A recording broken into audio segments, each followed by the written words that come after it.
हम इस वक्त रुक कर रहे हैं जगदीशपुर का बिहार में, जहां गृह मंत्री अमित शाह बोल रहे हैं और सुनते हैं वो क्या कह रहे हैं। श्रद्धांजलि देने के लिए हम इकट्ठा हुए हैं।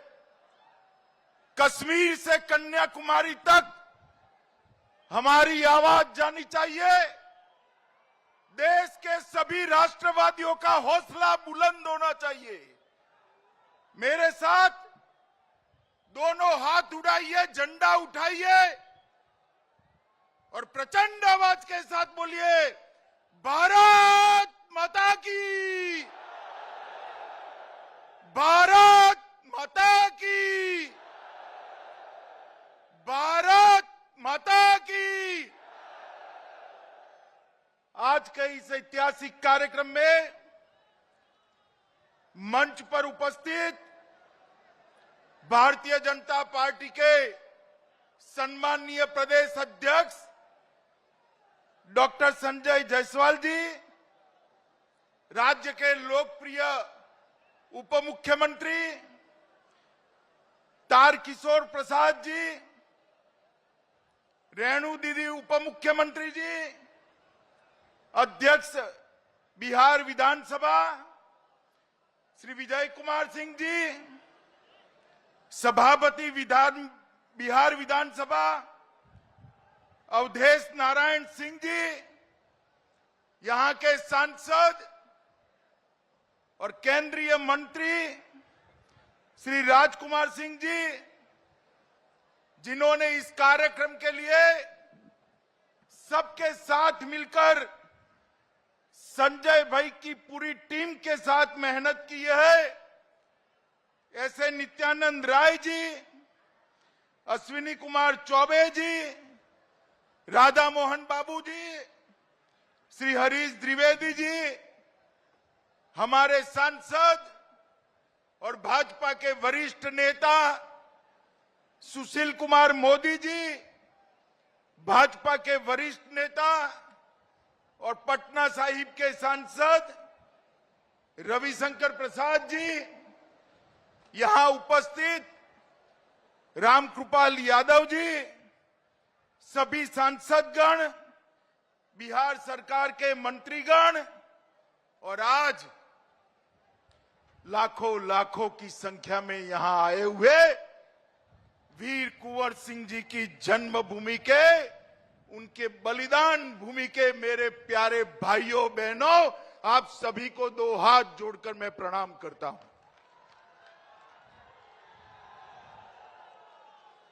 भाइयों बहनों, एक कार्यक्रम के लिए जब मुझसे बिहार यूनिट ने और नित्यानंद जी ने समय लिया, तब मेरे मन में ऐसी कल्पना नहीं थी। उन्होंने कहा, हजारों लोग तिरंगा लेकर इस भूमि पर राष्ट्रवाद की अलग जगाएंगे। मैंने तो हाँ बोला, भाई चलो मैं आऊंगा, मगर मैं हेलीकॉप्टर से नजारा देख कर आया हूं। तीनों और 5-5 किलोमीटर तक मुंड ही मुंड दिखाई पड़ते हैं, तिरंगे तिरंगे दिखाई पड़ते हैं। जितने लोग आज हमारे राष्ट्रवाद का प्रतीक, हमारे जान से प्यारा एक तिरंगा लेकर ये 3 लाख फुट के पंडाल के अंदर उपस्थित है, उससे ज्यादा लोग आज रोड पर वंदे मातरम और भारत माता की जय के नारे लगा रहे हैं। माताओं, भाइयों, बहनों, आज हम सब यहां पर बाबू कुंवर सिंह जी को श्रद्धांजलि देने के लिए आए हैं।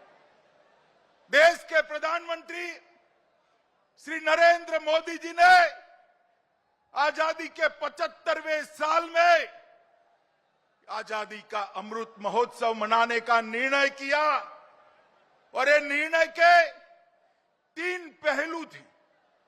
इसमें सबसे बड़ा पहलू था कि हमारी आजादी के लिए जिन्होंने सर्वस्व बलिदान किया है, उनको युवा पीढ़ी की स्मृति में फिर से जीवन कर उनको श्रद्धांजलि देना। और मैं आज बड़े फख्र के साथ कह सकता हूं कि आज इतिहास ने तो बाबू कुंवर सिंह के साथ अन्याय किया। उनकी वीरता, उनकी योग्यता, उनके बलिदान के अनुरूप इतिहास में इतिहासकारों ने उनको स्थान नहीं दिया। मगर आज बिहार की जनता ने पलक पावड़े बिछाकर बाबूजी को श्रद्धांजलि देकर वीर कुंवर सिंह का नाम इतिहास में फिर से एक बार अमर करने का काम करा है।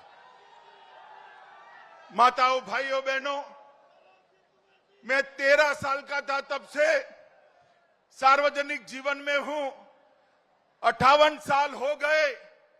अनेक प्रकार के कार्यक्रमों में, रैलियों में गया हूं। मगर आज ये राष्ट्रभक्ति का जो उफान यहां दिख रहा है, वो देखकर मैं सच अर्थ में निशब्द हूं। ऐसा कार्यक्रम मेरे जीवन में मैंने कभी नहीं देखा। लाखों लोग कोई कारण के बगैर चिलचिलाती धूप में नंगे सर तिरंगा लेकर बाबू कुंवर सिंह को श्रद्धांजलि दे रहे हैं। 163 साल पहले 80 साल की उम्र के कुंवर सिंह जी ने इस क्षेत्र को अंग्रेजों से आजाद करने का काम किया। आज कुंवर सिंह जी को श्रद्धांजलि देने लाखों लोग चिलचिलाती धूप में आए हैं। मैं फिर से एक बार आप सभी को प्रणाम करना चाहता हूं। माताओं, भाइयों, बहनों, हमारा जो एक क्षेत्र है, ये विश्वामित्र की जन्मभूमि माना जाता है। ताड़का वध यहीं पर प्रभु श्री राम ने किया था। यहीं से मिथिला जाने की प्रेरणा मिली थी। यही भूमि है जो वशिष्ठ नारायण सिंह जी की जन्मभूमि रही। यही भूमि है शिव पूजन सहाय, महान कवि शैलेंद्र, बिंदेश्वरी दुबे और सहकारिता के पुरेदा तपेश्वर सिंह की भूमि रही है। इस भूमि को मैं प्रणाम कर मेरी बात की शुरुआत कराना चाहता हूं। मित्रों, जयप्रकाश नारायण, बाबू जगजीवन राम, कर्पूरी ठाकुर, राजेंद्र बाबू, भगवान बुद्ध और महावीर की ये भूमि बिहार रही है। मित्रों, आज जब हम देश भर में आजादी का अमृत महोत्सव मना रहे हैं, तब मोदी जी ने हमारे सामने 3 लक्ष्य रखे हैं। एक तो आजादी के वो दीवाने जिन्होंने देश को आजाद करने के लिए अपना सर्वस्व बलिदान कर दिया, अपना जीवन बलिदान कर दिया। उनकी स्मृति, उनकी कृति आज की युवा पीढ़ी के मन में गौरव के साथ सालों तक यशोगान करती रहे। इस प्रकार से इसको जीवंत करना। दूसरा, आजादी के अमृत महोत्सव के वर्ष में 75 साल में देश ने जो कुछ भी प्राप्त किया है, इसको चिरस्थायी बनाने का प्रयत्न करना और एक संकल्प ऐसा लेना जिससे जब आजादी की शताब्दी मनाई जाए, तब मेरा और आपका ये महान भारत दुनिया में एक बहुत बड़ी ताकत बनकर सर्वोच्च स्थान पर बैठा हो। मित्रों, सर्वोच्च स्थान पर मोदी जी ने कल्पना करी 2047 में पूरी दुनिया के सभी देशों की स्पर्धा में हर एक क्षेत्र में भारत नंबर 1 होना चाहिए। यही सच्ची श्रद्धांजलि वीर कुंवर सिंह जी को हो सकती है। मित्रों, आज जब मैं यहां आया हूं, तब मैं सन 57 की बात जरूर करूंगा। आजादी के पहले संग्राम को इतिहासकारों ने हमेशा एक विफल विद्रोह कहकर बदनाम करने का प्रयास किया। वीर सावरकर ने पहली बार उसको आजादी का पहला स्वातंत्र संग्राम कहकर सम्मानित करने का काम किया। मित्रों, नाना साहेब पेशवा, अजीमुल्ला खान, बेगम जीनत महाल, रानी लक्ष्मीबाई, तात्या टोपे, वीर कुंवर सिंह, न जाने कितने करोड़ों लाखों लोगों ने अपनी जान न्यौछावर कर कर अंग्रेजों के नीचे जमीन हिलाने का काम किया था। और वीर कुंवर सिंह जी उसमें एक अकेले ऐसे व्यक्ति थे जो 80 साल के होने के बावजूद आरा सासाराम से लेकर अयोध्या तक और अयोध्या से बलिया होते हुए फिर से आरा तक विजय झंडा फहराने वाले एकमात्र पराक्रमी पुरुष वीर कुंवर सिंह जी थे। उनके हाथ में गोली लग गई, गैंगरिंग होने का डर था। गैंगरिंग न हो इसलिए अपना ही हाथ से अपना हाथ काटकर गंगा में समर्पित करने का साहस कुंवर सिंह के अलावे किसी में नहीं हो सकता। इतना खून बहने के बावजूद 4 दिन तक वो वीर व्यक्ति का जान नहीं गया।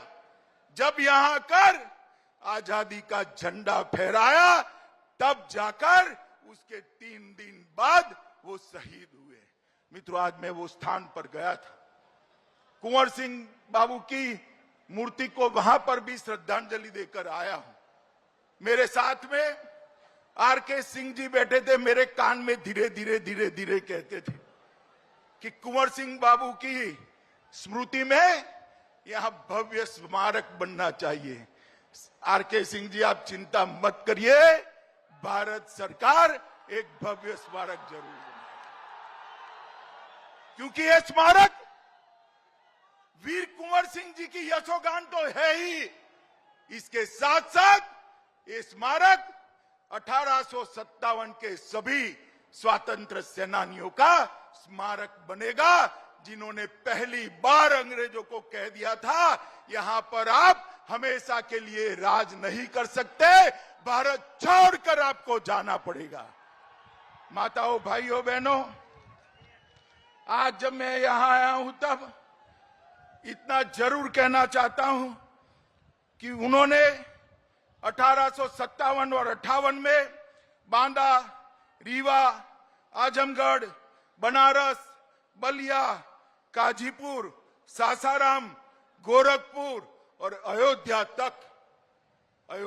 तक आजादी की आलेख जगाने का काम किया था।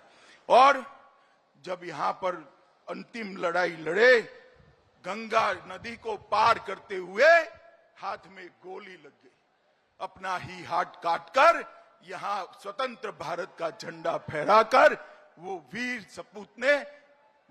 सपूत ने अंतिम सांस ली।